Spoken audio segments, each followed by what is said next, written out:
যুক্তরাষ্ট্রের দীর্ঘদিনের মিত্র ইসরায়েল কোনো দেশের উপর হামলা হোক কিংবা অন্য কোনো পদক্ষেপ সবসময় তেল আবিবের পক্ষে অবস্থান নিতে দেখা গেছে ওয়াশিংটনকে। তবে এবার ঘটেছে ভিন্ন ঘটনা। লেবাননে হামলা ঘিরে নেতানিয়াহু সরকারের উপর চটাচ্ছেন মার্কিন প্রেসিডেন্ট ডোনাল্ড ট্রাম্প, দিয়েছেন কড়া বার্তা।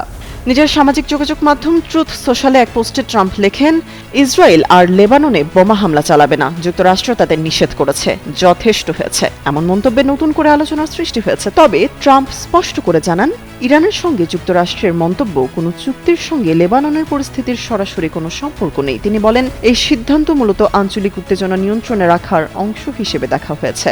এদিকে ট্রাম্পের এই মন্তব্যের বিষয়ে তাৎক্ষণিক কোনো প্রতিক্রিয়া জানায়নি ইসরায়েলের প্রধানমন্ত্রী বেনিয়ামিন নেতানিয়াহুর দপ্তর। তবে এর আগে এক বিবৃতিতে নেতানিয়াহু জানান, দক্ষিণ লেবাননে ইসরায়েলি বাহিনী এখনো মোতায়েন রয়েছে। তিনি আরও বলেন, রকেট ও ড্রোন হুমকি মোকাবেলায় ইসরায়েল কিছু পদক্ষেপ নেওয়ার পরিকল্পনা করছে, যদিও সেই বিষয়ে বিস্তারিত কিছু প্রকাশ করা হয়নি।